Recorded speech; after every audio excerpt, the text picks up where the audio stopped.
ঈদের নামাজের জন্য প্রস্তুত জাতীয় ঈদগাহ ও বায়তুল মোকাররম, সেখানকার প্রস্তুতি নিয়ে বিস্তারিত জানাতে আমাদের সাথে যুক্ত হচ্ছেন সহকর্মী ফরহাদুজ্জামান। ফরহাদ, কেমন দেখছেন প্রস্তুতি? এছাড়া রাজধানীর কোথাও কোথাও তো বৃষ্টি হচ্ছে, আবহাওয়ার এই বিরূপ প্রভাবের জন্য কর্তৃপক্ষ কোনো প্রস্তুতি গ্রহণ করেছে কিনা জানাবেন। সাজিদা, আপনি জানেন দীর্ঘ এক মাস সিয়াম সাধনার পরে আগামীকাল পবিত্র ঈদ উল ফিতর। এই উপলক্ষে কিন্তু জাতীয় ঈদগাহ ময়দান ইতিমধ্যেই প্রায় সব ধরনের প্রস্তুতি সম্পন্ন করেছে। শেষ মুহূর্তের যে প্রস্তুতি রয়েছে সেটা কিন্তু তারা শেষ করছে।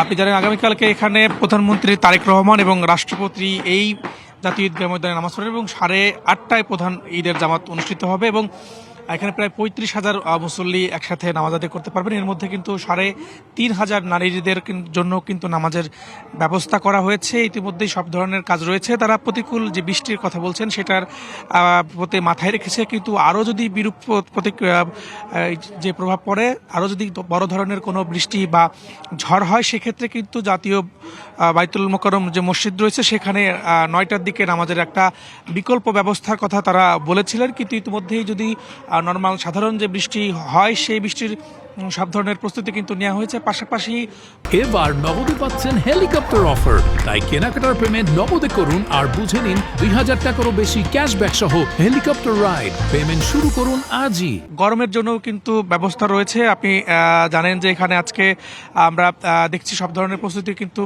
ইতিমধ্যেই প্রায় সম্পন্ন করেছেন। এখানে 121টি কাতারে নামাজ পড়তে পারবেন এবং এর জন্য কিন্তু গরমের জন্য কিন্তু প্রায় 1100টি ফ্যান লাগানো হয়েছে। আলোকসজ্জায় প্রায় 900 লাইট রয়েছে এবং নিরাপত্তার জন্য বিভিন্ন জায়গায় আর্চও স্থাপন করা হয়েছে।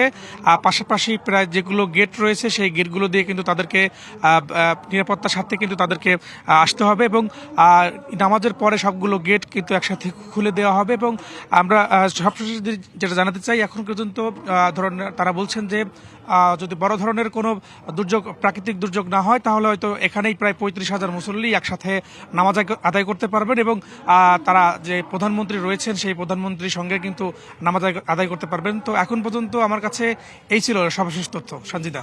ফরহাদ, ধন্যবাদ আপনাকে।